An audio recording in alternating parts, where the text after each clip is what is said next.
Welcome to AuthentiCity FM. I'm your host, Mike Sable, and I'm joined as always by Dr. Corey Spiegel and Phil Corrali. And we have a special guest today. We are joined by ICMA President Tanya Ange, my friend and mentor and colleague.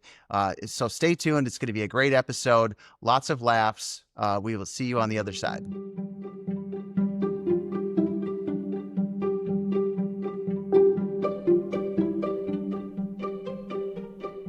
Well, welcome, everybody. How's everybody doing this morning? We are great. So it's my pleasure to introduce our special guest, Tanya Ange. Tanya is the county manager in Washington County, Oregon. She's had a long and illustrious career in Colorado and in Minnesota, and she is joining us. She's graciously given us her time today. Tanya, welcome. Thank you, Mike, my friend. How are you? I'm good. So for the audience today, we are going to go through some funny stories, some silly stories, but I think it's important that we sort of start with you, Tanya. Can you, in a very short amount of time, sort of tell us how did you come to arrive on this screen with us today? Well, I'm one of your Midwest colleagues still. And I grew up in Minnesota. I spent most of my career in Minnesota. And how did I appear here? You asked. Okay. So I showed up. So you started in Minnesota. Okay. So for the listeners, so you started in Minnesota. Where do you go next in your career? A little more detail. You weren't being specific. Yeah, just a little bit. Yeah. Okay. So I spent the majority of my career in Minnesota. My last stop being Mankato, Minnesota, where I was the assistant city manager. I was there for 13 years. And then I went to Boulder, Colorado as the deputy city manager for 4 years. And I've been in Oregon, Washington County for 5. I did move states during the middle of the pandemic, which we can maybe talk about that and family resiliency, because I don't know if I'd do that again. So Tanya, I was just researching your background a little bit, and one of the things that jumped out at me is that you got your start really kind of focused in parks and recreation. Which is an area that I got my start in too. And it's an interesting place that I find so many of our colleagues across the spectrum have, first jobs that were in the public sector. They were lifeguards, or they worked for day camp or something like that, that got them started working with the public. Was there a high school or college job that kind of sealed it for you, that the public sector was the area you wanted to focus on? Well, I will say the job that did not seal it for me, being an ice skating rink attendant. Nice. and having blisters on my hands from tying so many kids' skates. So that did not seal the deal.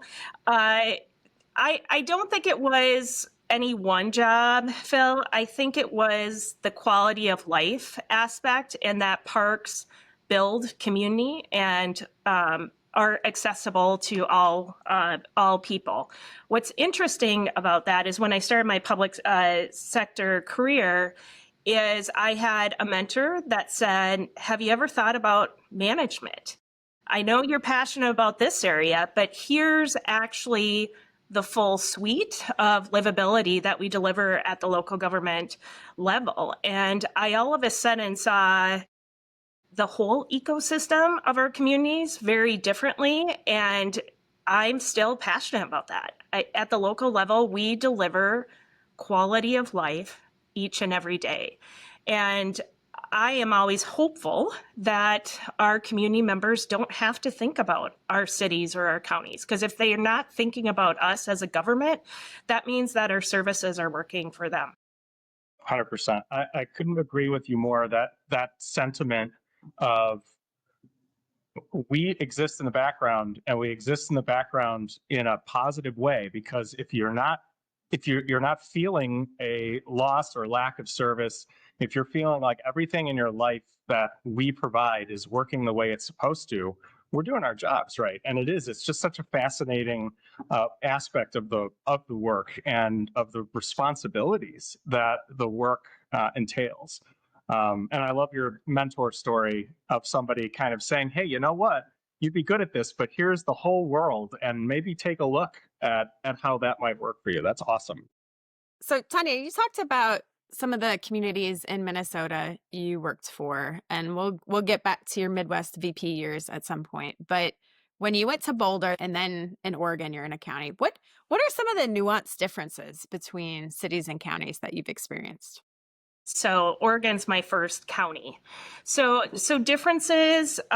We are still delivering services. So the management skill set, whether you're a city or county, is the same. Some of the differences are just structures, having elected officials serving as department directors. So in cities, the city manager is typically overseeing the police chief. In my case now in a county, we have an elected sheriff. And so I don't have that supervisory relationship to the sheriff. And so it's a different type of relationship. And I need to make sure it's a strong relationship and a trusting one back and forth, because the sheriff cannot do her job without the support from me and vice versa. I will say also with counties, the other difference is counties are a creation of the state. And so we are far more reliant on federal and state funds.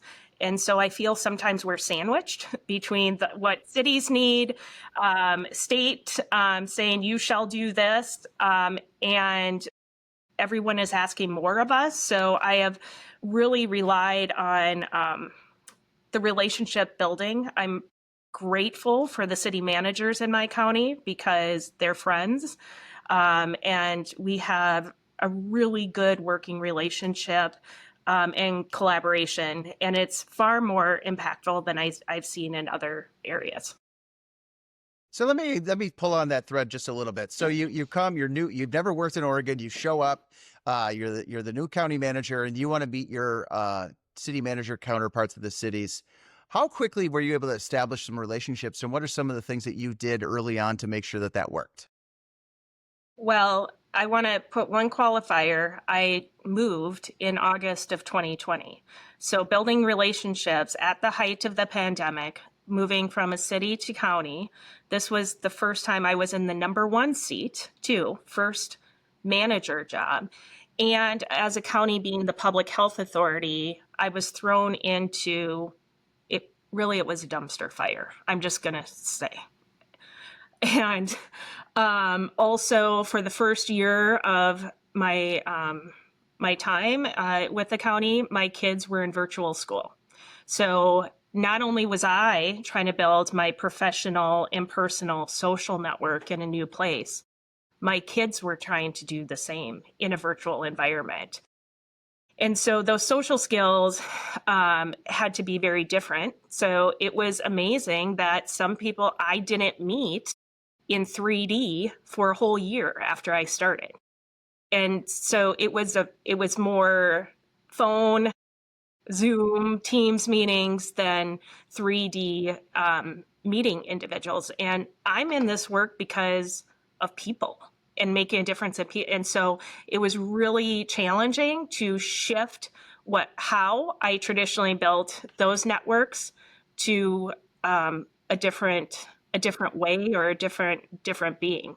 I will also say it was really hard to see that the strain on my kids too during that time. What I didn't realize is gaming is a social network for kids. And so my son was able to connect with his friends. And I was so upset because he's on his Xbox all the time, but he was really on there playing with friends and talking. And that was really magical to see that. My daughter, on the other end, is a high extrovert.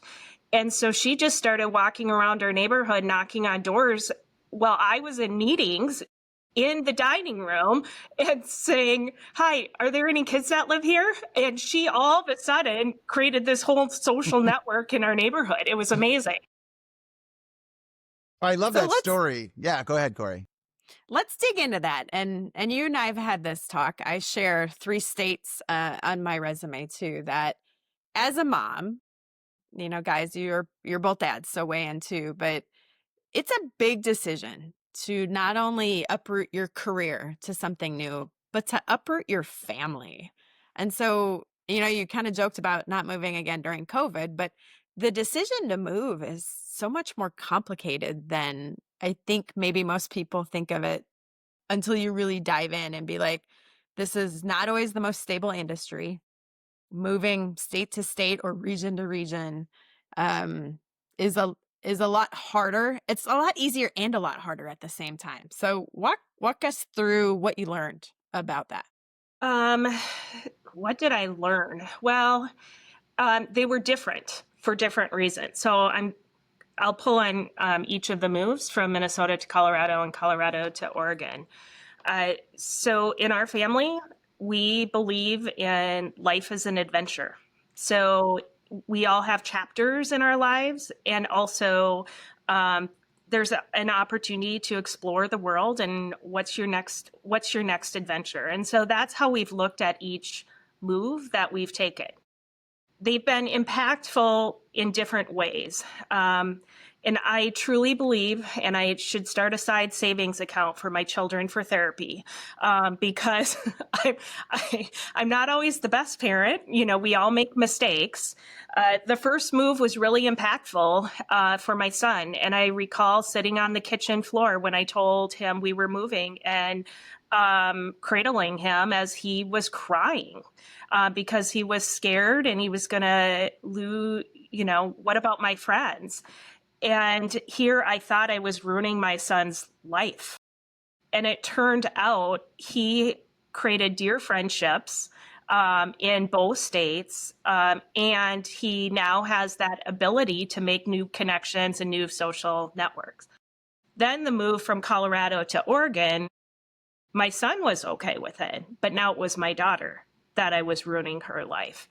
And so we actually made the conscious decision when we were looking at houses that it was my daughter and I that were going to go look at houses.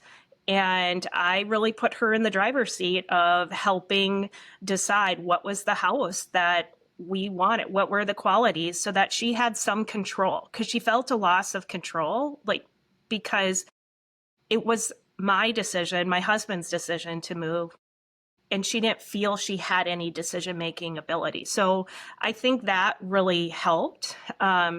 We just had one of her friends since kindergarten come stay with us from Colorado for a few days. And so that's special.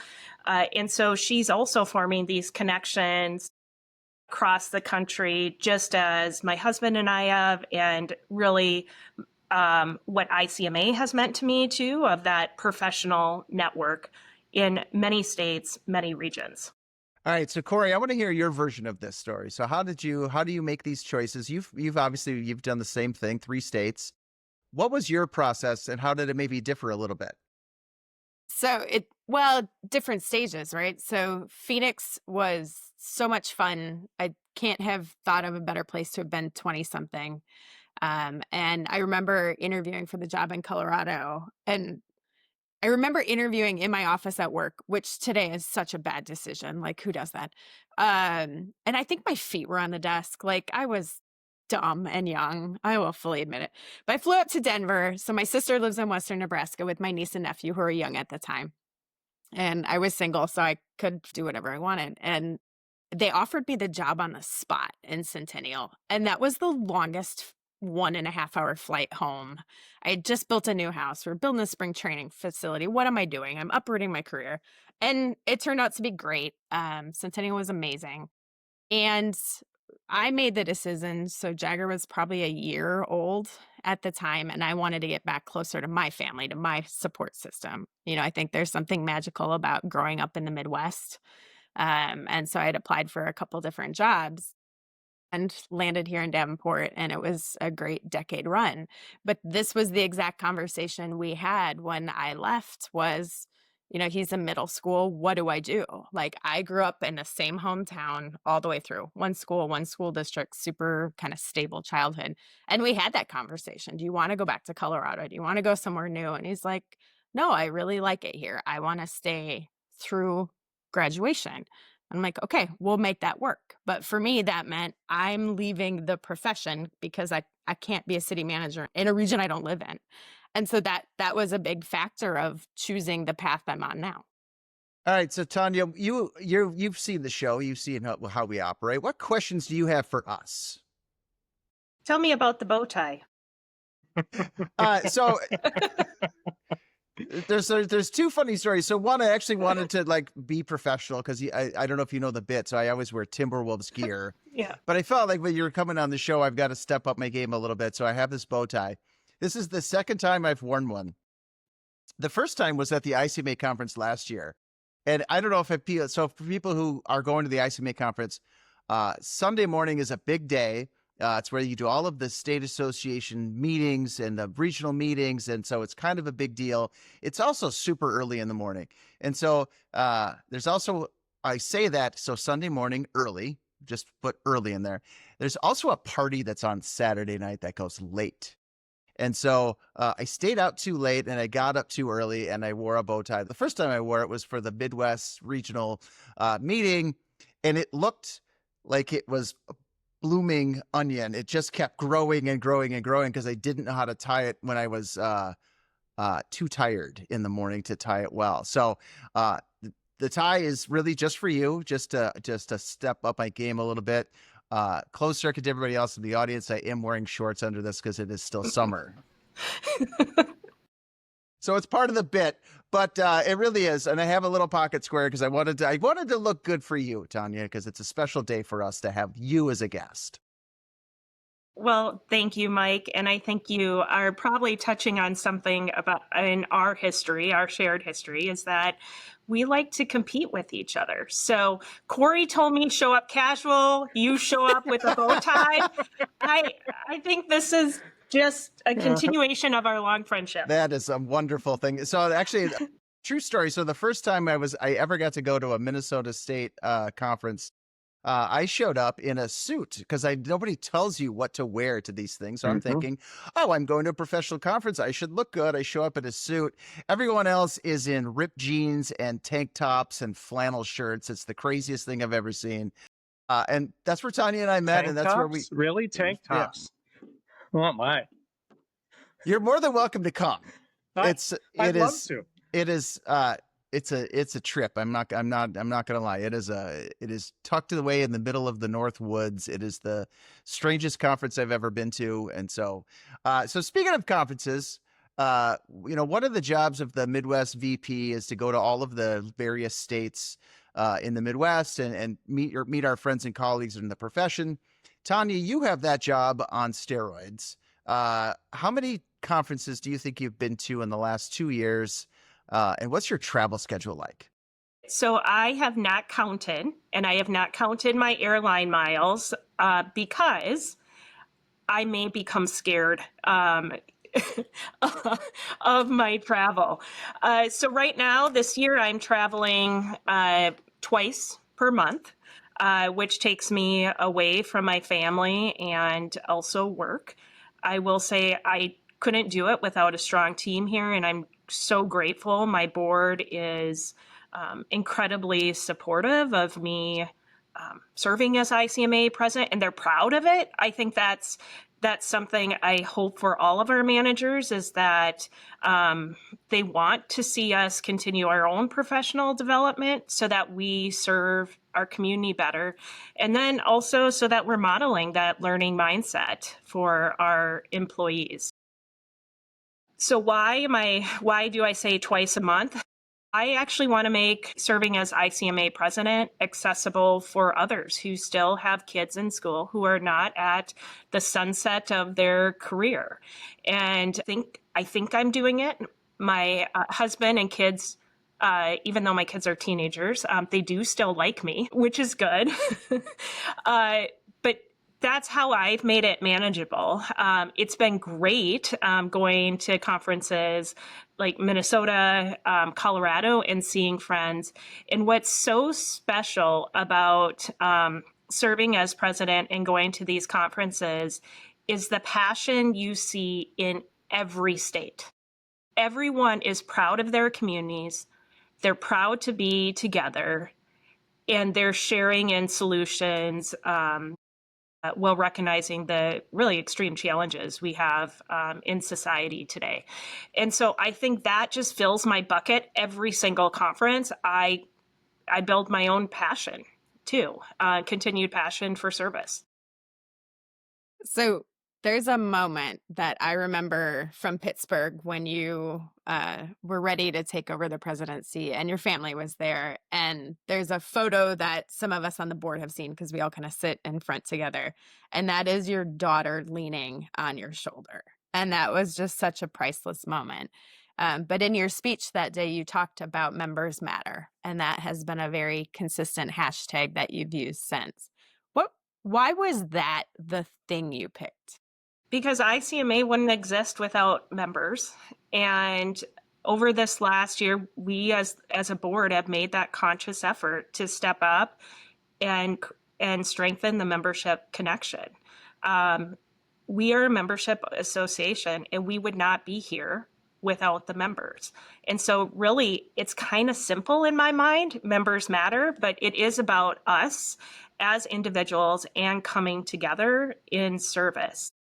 To me, ICMA is also more than the services ICMA as an entity builds.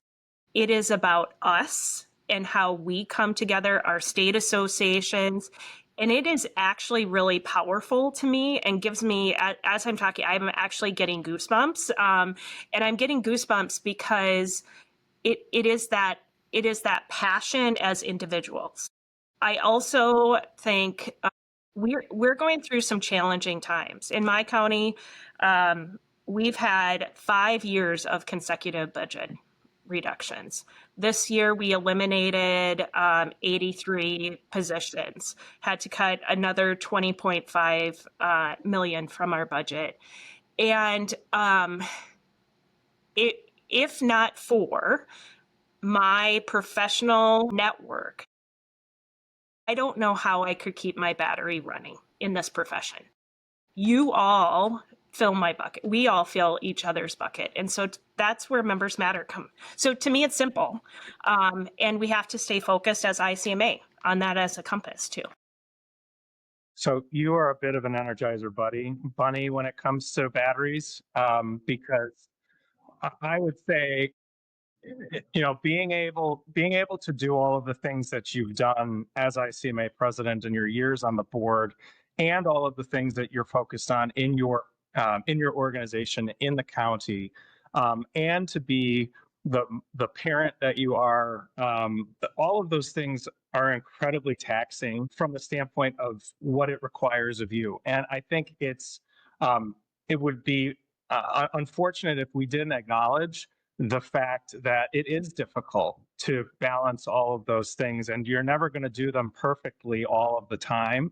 But from the outside looking in, that's a big perception that I have of you and what I have seen in your leadership and what you've been able to accomplish in this year as president. I wanted to jump back for a moment and just kind of underscore something that you talked about, which is the importance of ICMA to you as an individual practitioner, but also to those of us who are ICMA members and not necessarily members of the board or leadership in the international association. As a person with small children, I am so grateful to see somebody in the ICMA presidency who has younger kids, trying to balance what it is to be a parent and to be there for them while you're also being there for 13,000 members of this international association. So I just want to point to those points as one of my children just makes their faces clear in the background. Both of them? Oh yeah, there they are. Yeah, there they are. Yeah. So let's talk about that a bit. And I'm going to be vulnerable of something that I've just gone through this last month. We've had some unexpected challenges within my organization. The week after we adopted our budget, we thought That's a great time for the assistant county administrators to take vacation. So the 3 assistant county administrators took vacation, and I was alone that week. And there were some challenges that came up. And I'd been putting in a lot of hours, both for ICMA and also at work and family needs. Also, I have aging parents too, as part of this equation. And when the ACAs came back, we laugh and call it was an intervention. Uh, and they told me, Tanya, you're actually not okay. Like, we see it.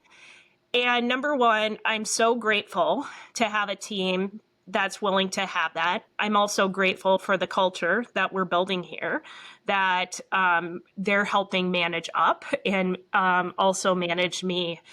And so next week, I'm actually going on a vacation by myself. And that night, I went home and I had, we call it a family meeting. And I talked to my husband and kids. And I said, I need some time for me. And I'm so grateful for their support too. And I shared this because I've started to share this story. I've shared it with our leadership team. And what was really special is I had someone come and tell me, thank you. I actually went home and told my my partner, I just needed to go to a hotel I just needed to get away for one night. And so I think as leaders, we have a responsibility to lift up when we're not doing okay and allow that space for all of us to openly share when we're not okay. And then how are we going to, what are the tools we as individuals need to kind of feel whole again? All right, so that's perfect. And this is the AuthentiCity FM podcast. So we really appreciate when people bring their whole selves authentically to the world. And so I appreciate that you model that really well. And I'm sure that whatever you have planned is going to be amazing. We also have a bit on our podcast where we talk about something we saw. I saw it online. And so one of the things that Corey has talked about, and we talked about a little bit, is something related to the power of your energy and the things that you can't let go of. Corey, I tried to set it up. I'm sure I screwed it up, but I know it's going to be great. What did you see online that you want to share with the rest of us? Well, and you guys all know this about me, and we talked about it a little bit in one of the previous episodes, but I'm a huge Swiftie. So we know what I was doing on a recent Wednesday night, glued to my big screen TV until YouTube glitched out and I missed the last 15 minutes of the episode, which I woke up the next morning gleefully to watch.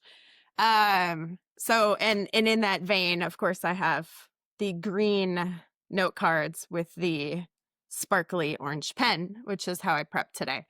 But something Taylor said in the podcast, which I think we've talked about it kind of tangentially here in our own experiences, but I'm gonna read what she said, and then I want to follow up with something Mel Robbins said as she reposted it, because it's been reposted all over the internet because it was one of those magical moments. Think of your energy as if it's expensive, as if it's a luxury item. Not everyone can afford it. And then what Mel had said kind of in reference to that was, you don't owe anyone your time, your peace, or your explanation.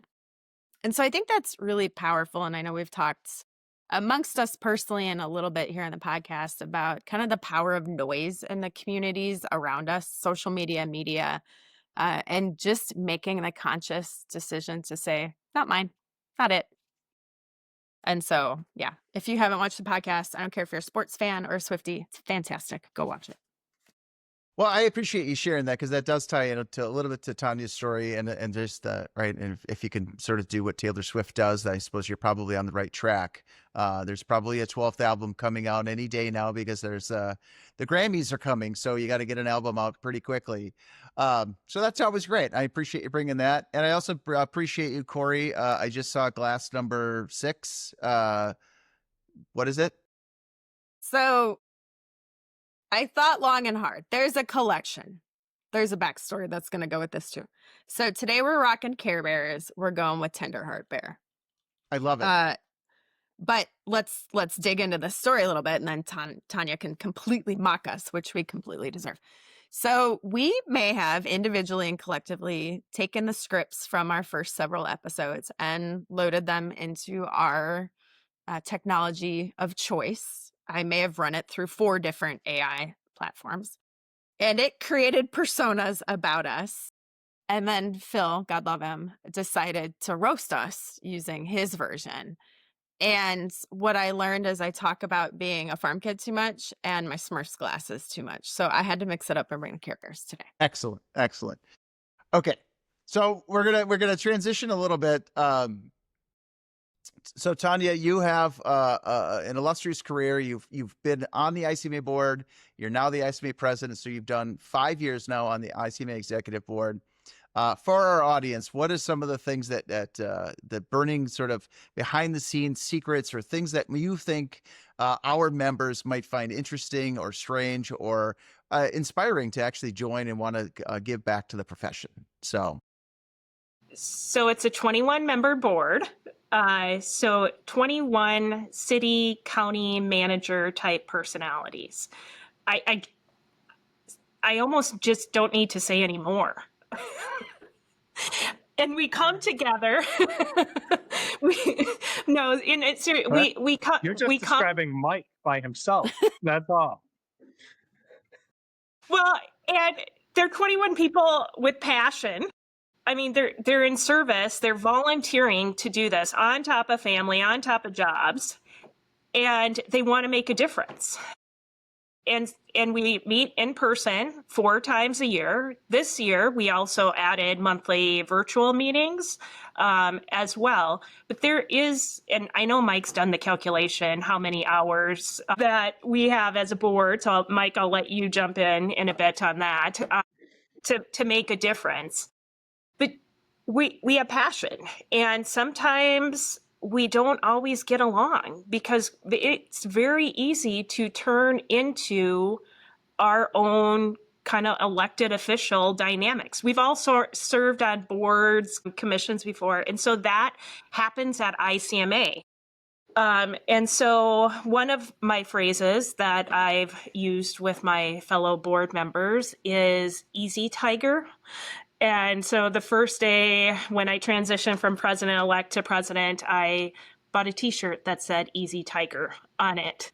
Also, a former ICMA board member got me a very pretty cashmere sweater that on the collar has embroidered Easy Tiger. I actually wore it into the office one day and everyone loved it. And so the phrase is actually catching legs here too, also in my county.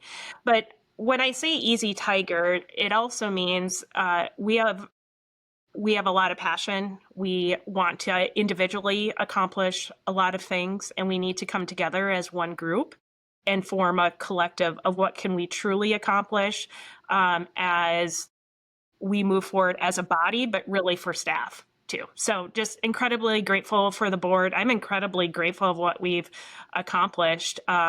21 members who went through a hiring process for a new executive director. We set out a timeline, and we achieved the timeline with a unanimous vote of support for a new executive director, Julia Novak. So 21 people coming together, and everyone was contributing. And it's been really magical to see it in action in service to our members. So the answer is 86 hours, approximately. And so you're right. I mean, it is sort of tricky. You get 21 people. That means you have at least 42 opinions about what to do because everybody's going to have a couple. And you don't have a lot of time to do it. So, I mean, I really do appreciate how you have sort of guided the board in terms of, we're going to talk about this and not that, and, orchestrating and sequencing. And one of the things that we talk about a lot of times on the podcast is the challenges of being a steward of democracy. And, being an ICMA president, you are being a steward of the board. How do you think that sort of mindset and role has shaped and changed and evolved in your career? And maybe you could talk about it going from the number 2 seat to the number 1. What does the stewardship of democracy mean to you? Yeah. So earlier in my career, at one point, I had a city manager that my nickname was Bulldog. No, no, you? And I've also been called Tenacious T, because I like to see the outcomes. And really, as I've progressed in my career, it is not about what I do, it is about what we collectively do. And that's how, whether it's ICMA board, how I view my work in the county, it is not about me. I have actually a goal in my career that at some point I just become irrelevant, and that'll be called retirement. I just walk away in the sunset. But it's really about holding the space for others to lead, and it's not about me as an individual. And it's bringing other voices forward. And I think something I'm proud of, it's really listening to others to understand, and creating that space and that openness for others to reach out with what concerns they have.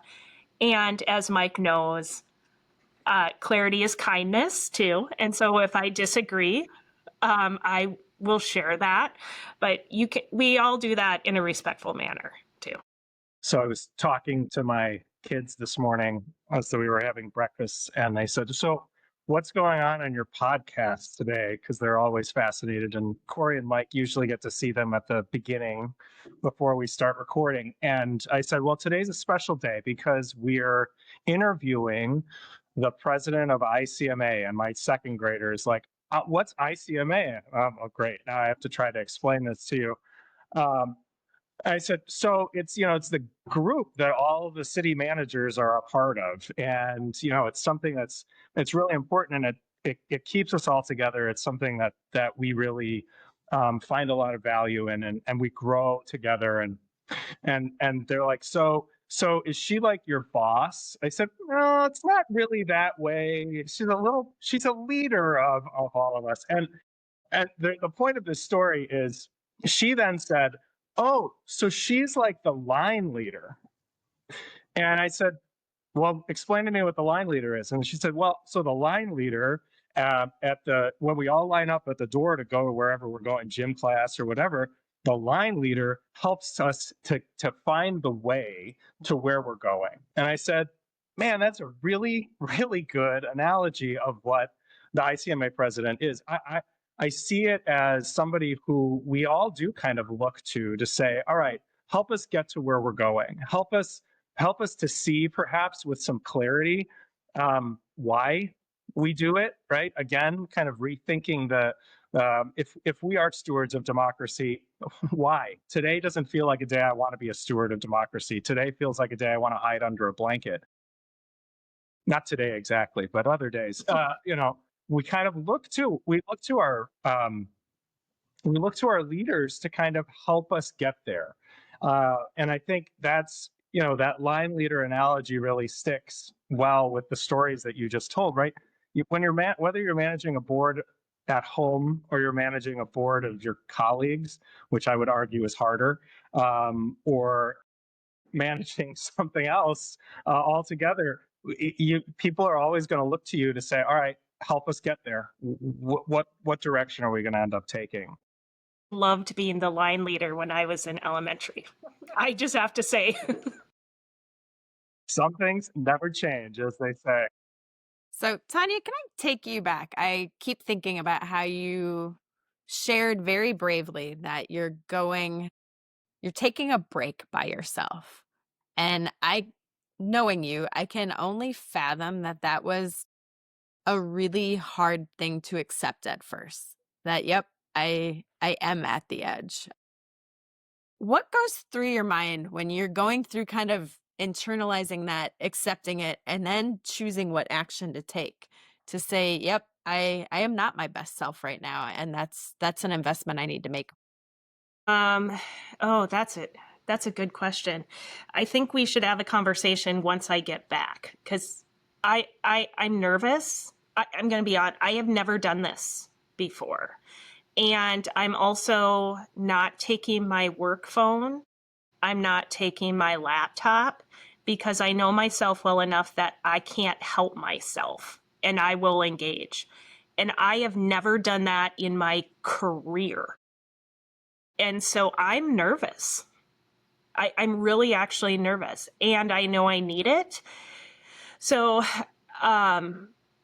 I also just, it was powerful when my assistant county administrators had the conversation with me. And then I just sat in that space of realization that I do need a break. I'm not okay.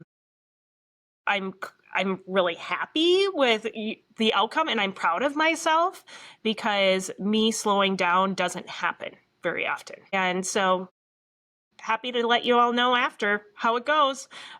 We'll see. Like I said, I'm a bit nervous though. Well, I appreciate you sharing that. So you're nervous. So when you do have the moments of alone time and you've got a little bit of free time, and I know you and I are wired similarly. Like we have two speeds generally. We have awake and asleep, and right, that's about it. So you're on or you're off. Okay, so in a day of life of Tanya, if you've got some time, some free time, what do you do to enjoy yourself? Let us into the sort of the behind the scenes of what your life is like. Good question. So I love mornings. I love mornings because most people are still sleeping, and so there's not noise. So I get up at 4:30 every morning, and that's time for myself, whether it is meditation or exercise, my morning espresso, and I feel energized for the day. And so when you see me at conferences or out and about, it is very common that Tanya will ghost. That's one of my skills, actually, is ghosting. So I grew up in a household where my mom said nothing good happens after 10 p.m. I actually think nothing good happens after 9 p.m. And that's what I've told my children. They don't believe that.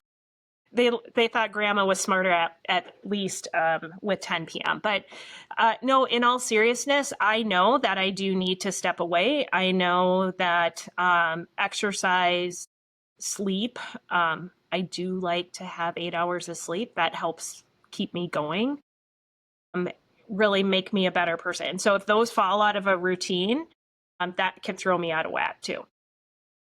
Okay, so you also mentioned you and Corey share something. You both grew up, you're both Midwest farm kids. Corey talked about like the rigidity of, you got to milk the cows at this time, you got to do this at this time. I know just in our conversations, you had a very different farm experience. How did you navigate farm life as a kid? So I grew up on a dairy farm too. However, I've never milked a cow.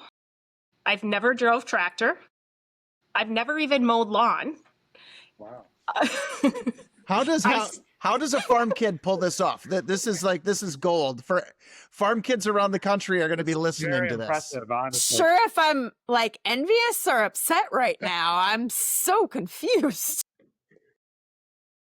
I told my parents I would volunteer or be involved in community activities. So I was highly involved in 4-H.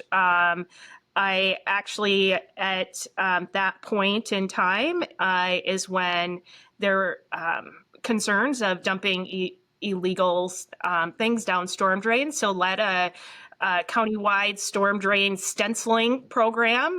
First youth to serve on the extension board. I just became involved in a lot of things, and as long as I was busy doing those things, my parents were okay. And so I call it strategy. I also will say my brother liked to collect baseball cards. And so I would use my allowance to buy baseball cards to bribe him to do things so I didn't have to do it. Okay, so there's so much to unpack there. There's so many great things. So how old are you when you create the first countywide stenciling program to prevent illegal dumping in storm drains? I was in 10th grade. Okay. So here you are, 15, 16 years old, changing the world. I love it. It's perfect. It's such a great story. And as somebody who knows you really well, I mean, that story, like, no one is surprised that that is exactly how you orchestrated all of that to avoid all of the worst jobs. Say, to this day, I still have not mowed lawn. And it's a joke in our household. And my husband just still wants me to learn how to mow just out of principle. I'm like, why? Why? I've made it this long. No need. So the flip side of the lawn mowing story. So I have one sister who's older. And so we got the same, we had a very equitable childhood when it came to chores. But mowing the lawn, so we probably had like an acre lawn, was like the least crappy of the jobs you could do during the summer. And you got to have your Walkman and get a suntan. And so there was no bribery. It was kind of brute force who got the best job. And then it went from there. Phil? I can So, see a well, thought. I can see the I'm- thought. I I'm- just I'm let it out. jotting notes down. I used the analog method of collecting my thoughts still, and I was going to dig into the lawn mowing story a little bit because that was like literally all I did from the time I was 7 until I went to college because my dad was a golf course superintendent, which meant he worked like 5 a.m. to 2 p.m. And then he had this side hustle landscaping business that all of us were indentured servants for. And I was the youngest, and all my siblings were, way older than me. So they're all gone.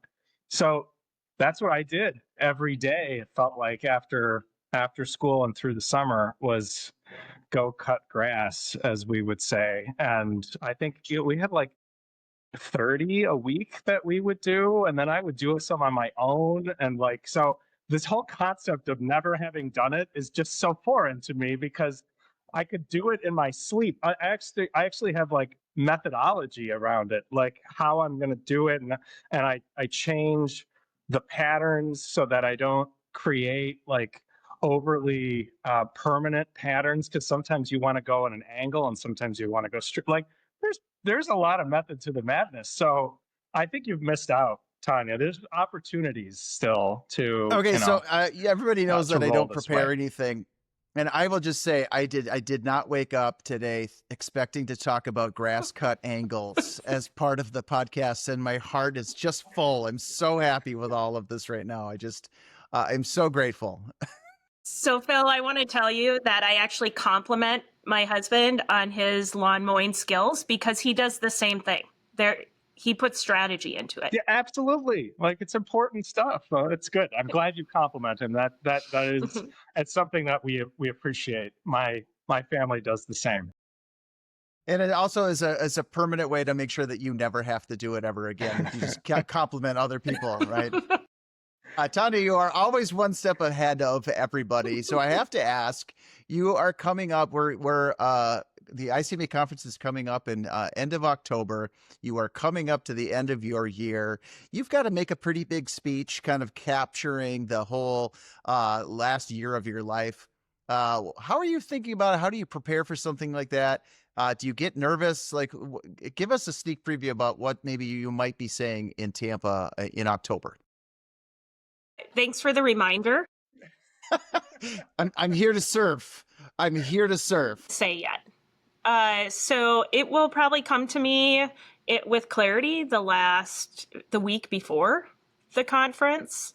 And part of that is because I don't typically slow down. So I won't put the work into it until then. But it will be a reflection, and I know that I will still anchor on Members Matter. And also continuing the theme of personal resilience, too. So you talked about traveling as much as you have. When you're at the airport or flying, what's in your ear pods? Are you listening to books? Are you working? Are you music? What keeps you kind of centered as you're traveling? So I have the magic ability to sleep. Oh. So I I'm so jealous. So actually, I usually fall asleep on an airplane before we even take off. And so that is what I do. Also, I have learned how to maximize my time. So I'm usually doing work emails or responding while flying. I will say that my team doesn't always like it because I'm not interrupted. And so I can push out a lot of work in a short period of time. So there's trade-offs to that. But I'm actually not reading or listening to things. And it's really because I got to figure out how to balance work, life, and ICMA. However, I do think you know this about me. I'm also a Swiftie. So Tanya, you're finishing your year as president, then you have a year as past president, and then you cycle off. So this has been a lot of time and resources and energy. And maybe you're not there yet, because I think, as you said, kind of you've got to get yourself to a certain position before you start thinking about the next thing and the next after that. But have you started to think about what happens when you have free time again? I do have some plans, and it's relative to ongoing education. So more to come when I get to that point in time. And I do want to highlight my elected officials, really grateful for that. And they've already said, we want to know what's next after this so that we can keep investing in you. So they're actually encouraging me too. And that's great. And I may take a breath too. And that's going to be important, but I'm going to miss it. I know that. I think it's hard not to when you put yourself into it in the way that you have. It's a lot, but it just from my own very modest personal experience, it's really enlivening too. And just those interactions that you get to have with people just bring you some level of joy and some level of recharge and some level of, gosh, this really is a great profession and I'm so glad to be doing this. So I'm glad to know that you have exciting things on the horizon for yourself and that you've got that kind of landmarked out there so you can pick it up when you're ready. All right, so I've got a question. So you've had a pretty remarkable career. I mean, genuinely, it's got there's lots of highlights, there's lots of lowlights.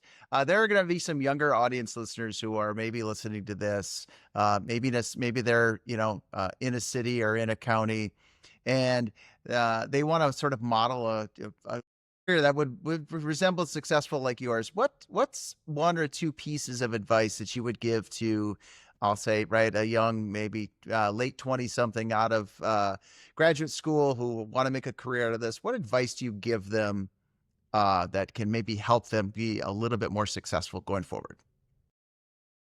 Live in the moment. I think sometimes my younger self was so focused on what I was going to achieve by when, and always trying to learn more and be more.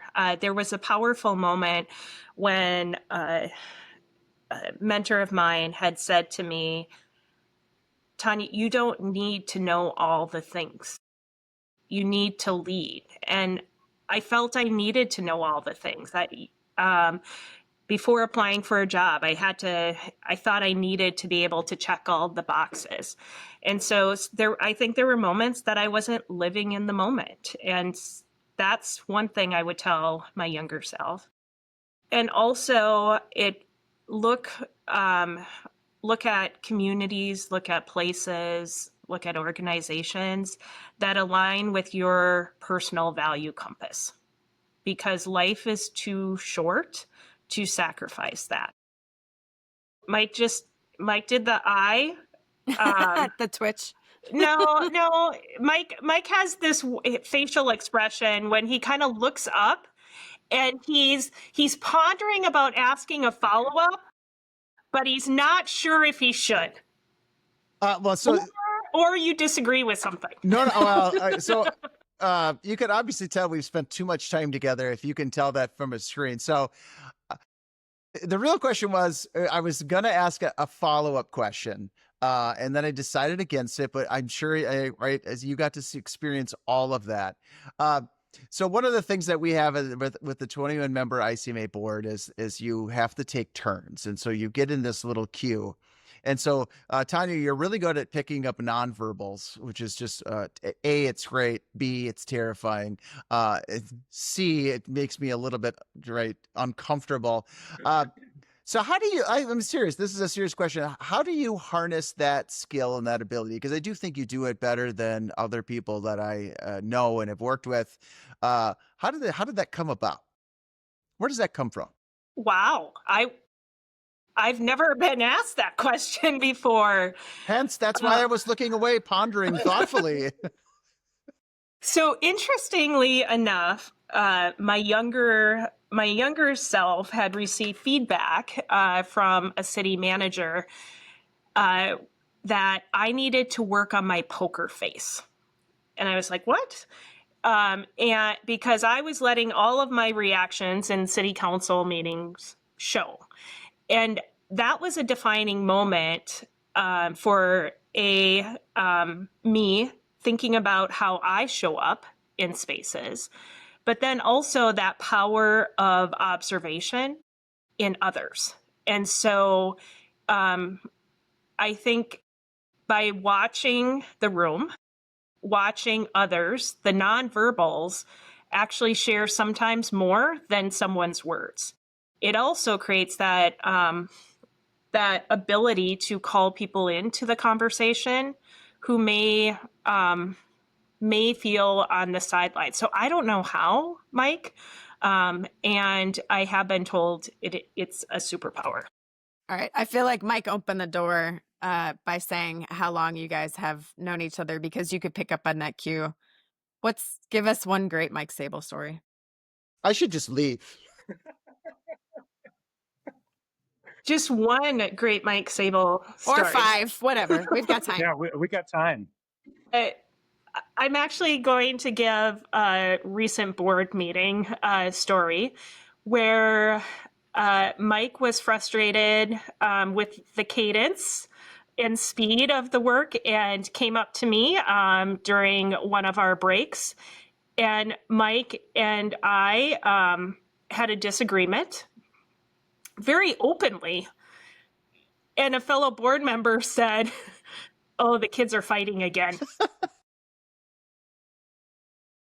So I say that in the deepest respect of, I appreciate that Mike's willing to say the thing to me, and I say the thing back to Mike, and it's respectful, even though, and we have known each other for a long time, so it can seem like the kids are fighting again. I will say, I was very nervous. I didn't actually know what story you were going to tell. So, what's your favorite story? Oof. I just got overwhelmed. I'm going to have to stop. But in that particular example, so this is one of the things that I have. So this is why I have so much respect and just admiration for you. It's because we go to, and I use this, I talked about this last time, right? We are not afraid to confront what we're doing. I walked up and I said, "What are we doing?" And I was right. And that was the precursor to this. And then we walked through, and Tanya very pointedly shot back and said, "This is what we're doing, and this is why." And I said, "Well, I think you're wrong." And she says, "Well, I disagree, and we're going to do it my way." And closed circuit to everybody, we did it Tanya's way. But you do cultivate sort of that environment where people can challenge and push and be respectful. And, one of the things that I will say that has been one of the great sort of moments on sort of my tenure on the ICMA board is we had to begin the search for the new executive director. And you start to go down and you pull out like a project management Gantt chart and said, if we need somebody by this date, we've got to do these 71 things beforehand. And Tanya entrusted me to lead one section of that. And so I'm really grateful for that opportunity. We talked about how it should work and who we should include and how we're going to take feedback. But you really did let the board work. You let me do some of that work, and I'm really grateful for that. And so, right, it's both things. It is, we're going to argue and we're going to go and we're going to, we're going to take our passions and we're going to make compelling arguments, and then we're going to get to work and deliver a really good product and good outcome. And so for me, that was probably the highlight of my board experience, and that was all thanks to Tanya for putting me in that spot. So having sat through 2 years with you, it is very symbolic of it. But Tanya, when you talk about kind of rising through your career or wanting to know everything, and that made me kind of reflect on my own of, I had these goals and I had to be here and I had to be here and I had to be here. And then when I got there, I'm like, man, did I miss a lot along the way? And so when you think about your nonverbal gifts and I see it in you because you can just see when you're studying someone else, how does that translate into your ability to kind of attract and curate talent as a leader at the top of a very large organization? You have this great opportunity to find and bring out the best in others. And so walk us through kind of that skill set and how you get to implement it in the field. Yeah, that's a great question. It brought up another story I want to share too. So, when my son was turning 3, my daughter was 3 months. I left for a 2-week training. And why did I do that? Because it was on my goal list. And so I left my husband alone at home to care for a 3-month-old and a 3-year-old because I had this on my list. It was during that 2-week training that I came to realize that the work we do is not about the list. It is not about the accomplishments. It's not about the positions that we hold. It's about leadership and cultivating others. And also, it was during that time that I got scared, and I didn't want to sacrifice the relationship with my husband and my kids because of my goal list. And I came back a transformed person. And yes, I have goals, but I got rid of that list of what I needed to accomplish by and when. And I started to realize it's not actually about me, it's about others, and seeing others succeed, others lead in your organization, finding ways to give those that may not know how to use their voice opportunities is just something I committed myself on so that I could create a stronger organization and also have work-life integration.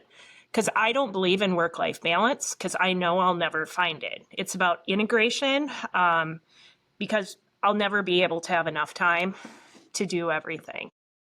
And so that's where it is listening, watching, seeing, and creating those opportunities that you can step back and just let others lead in the organization.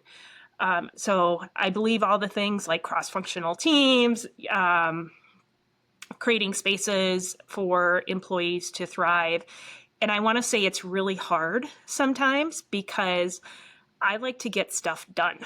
And and it doesn't always go the way I want it to go when you step back and you allow others to lead.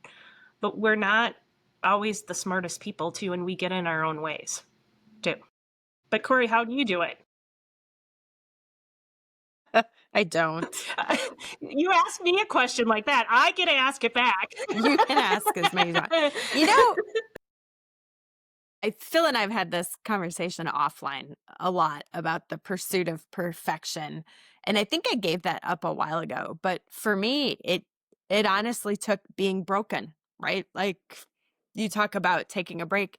2 years ago, last month, I had a complete breakdown walking the dog. At some point, the dogs are going to make noise. It's already chaos in here.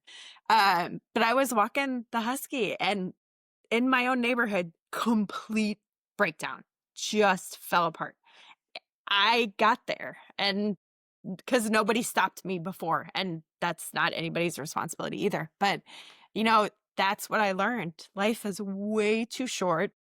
And if I didn't slow down and figure it out, which I have been completely blessed to be able to do this last year and a half, um, I who knows what life would look like. I'm going to say again, I say this all the time. I appreciate when you share because it gives it's right. We're friends and it's always great to be a support network, but you also then model what that's like for other people. That's what it looks like to do.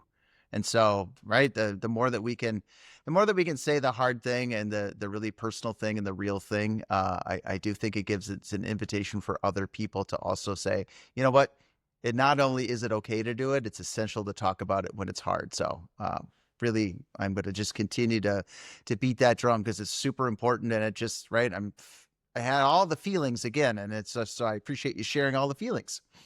I had all the feelings again too. I will say though, and it'd be interesting to get each of your reactions, but Tanya, Phil and I had this conversation the other day, and so we're just gonna play ping pong with the putting you on the spot.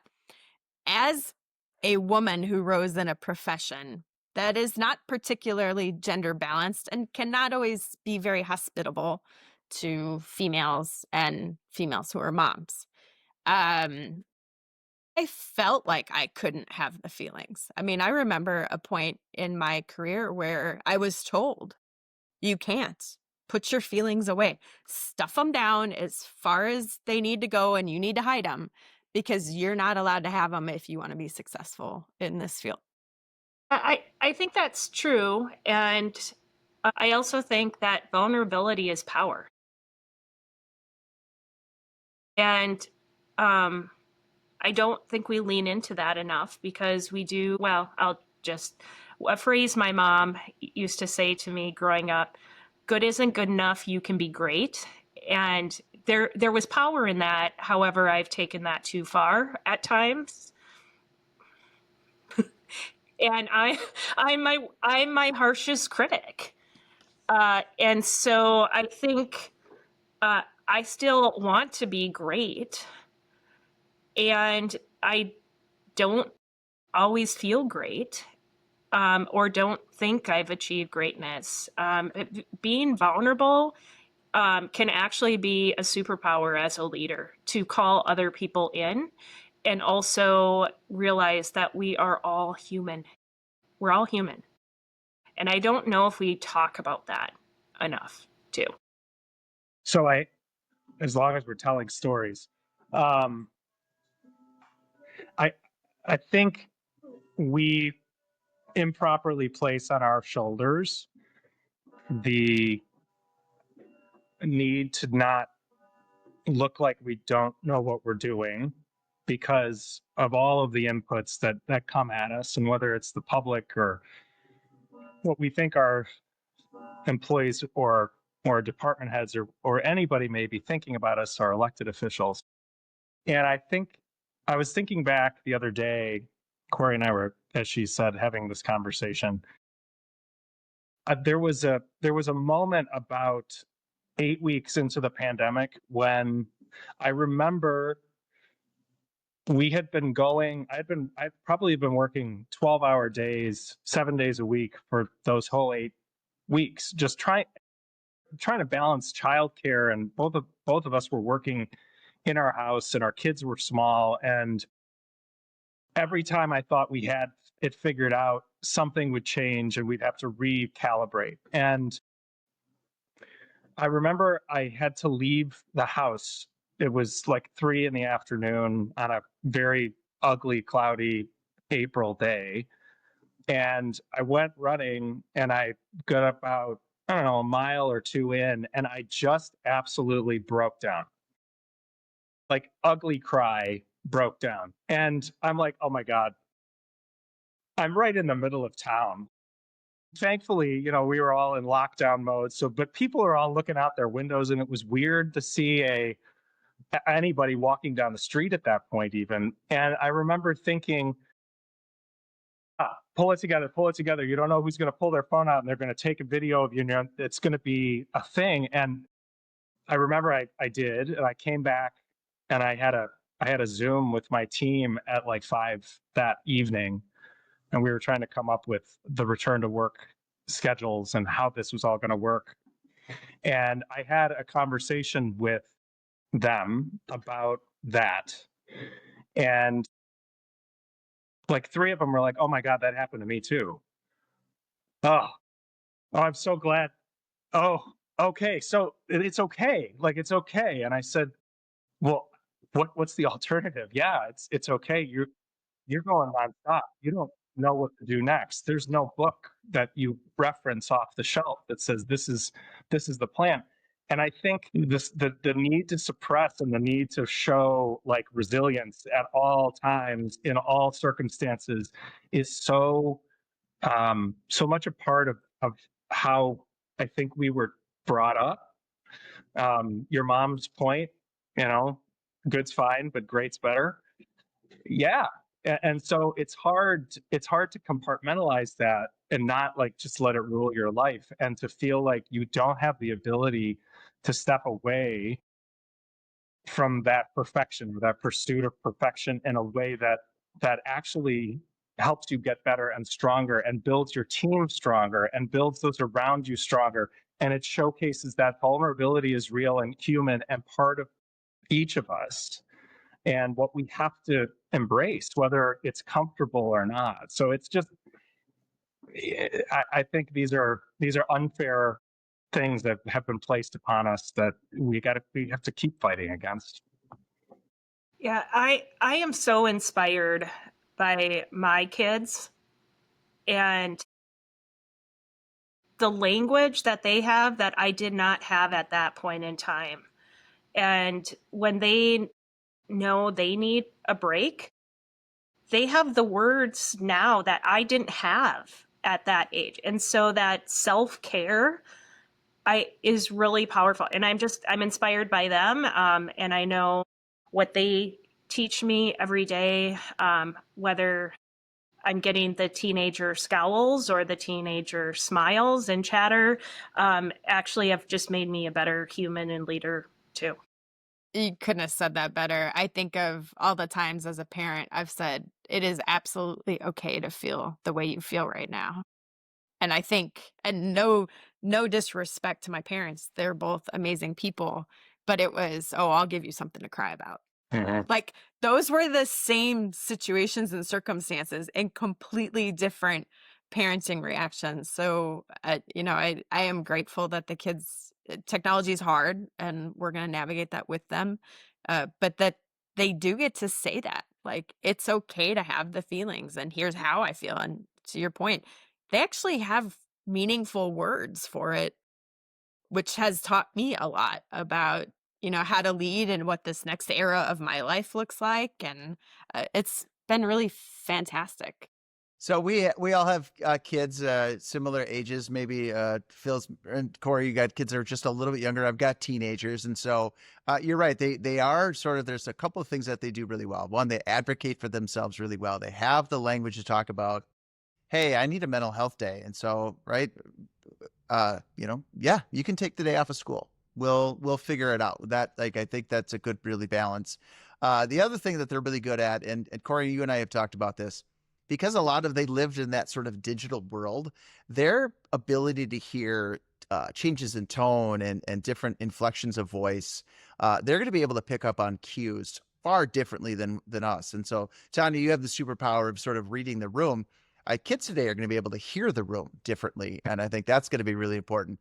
And I also love learning the new lingo of children. So, right, every generation sort of has these things, and I don't understand any of them, but I'm often told that I need to lock in, or I'm in a crash out.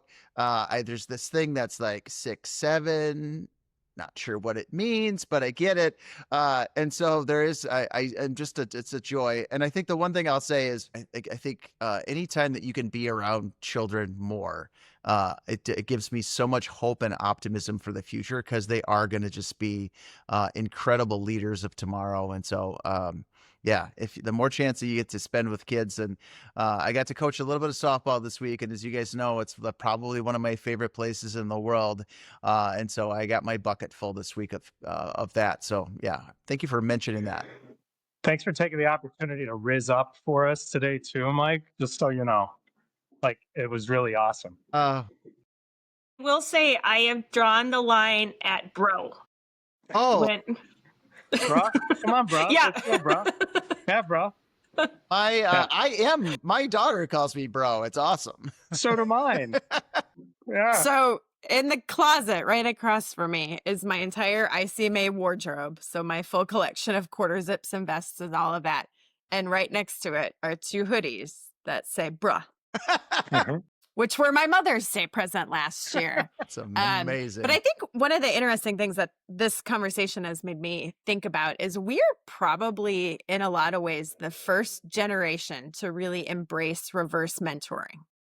And so we often joke about how my son teaches me things. So this week I got yelled at because our podcast did not show up on YouTube under the podcast sections. We have our channel and our Yeah. videos are all there. But Mom, you're not listed as a podcast. And so I figured out how to do that. Give me your phone. And so I'm like, well, can you show me so I know what I'm doing? And so like 4 clicks later, now we're in the podcast section too. And so instead of like scolding him, being like, why are you yelling at me?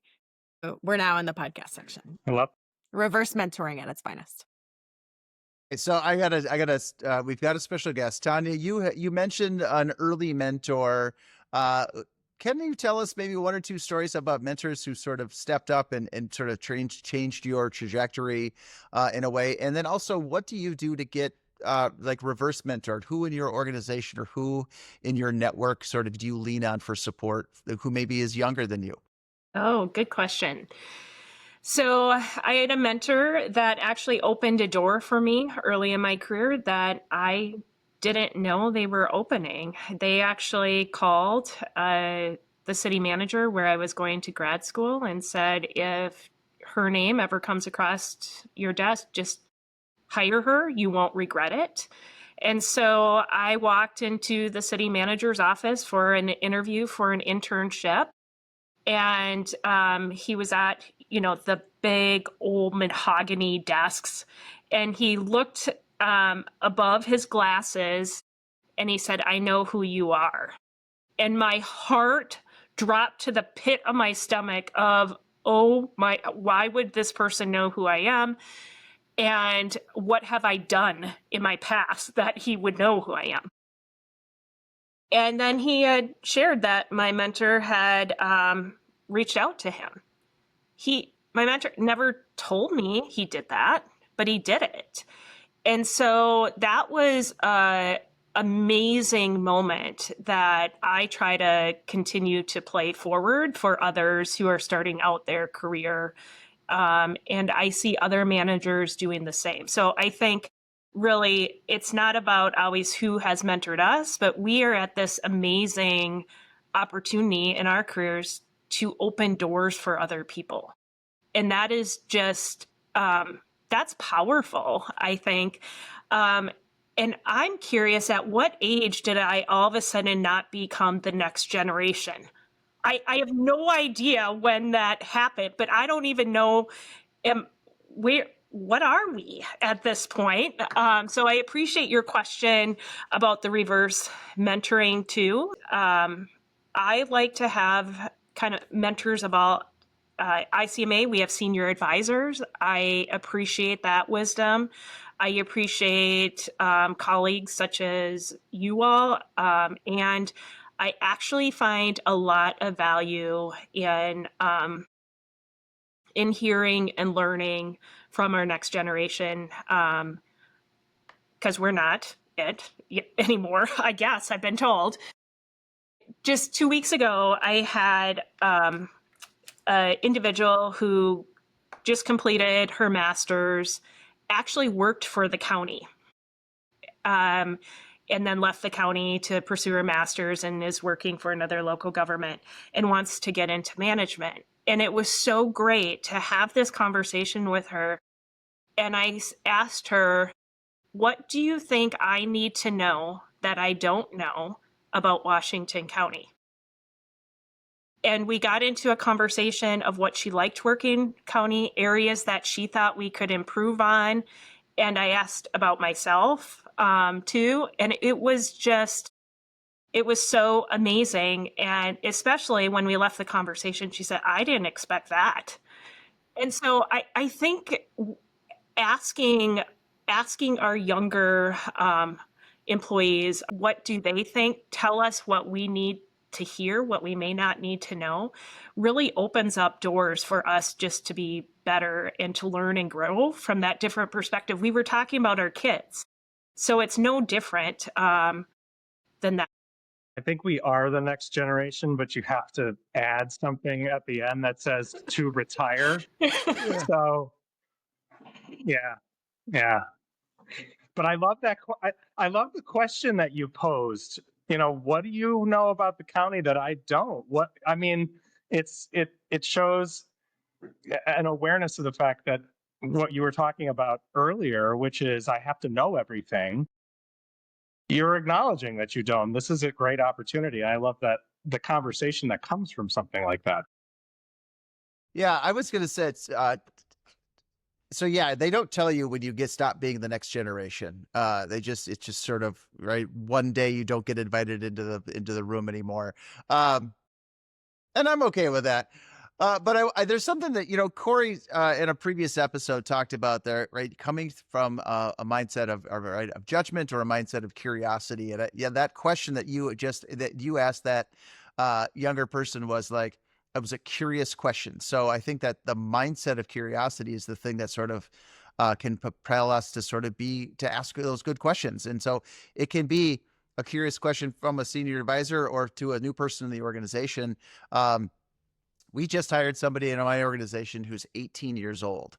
And I had to do the math and I'm like, that's 2007. Whoa! My God, I've been like, Whoa. wow.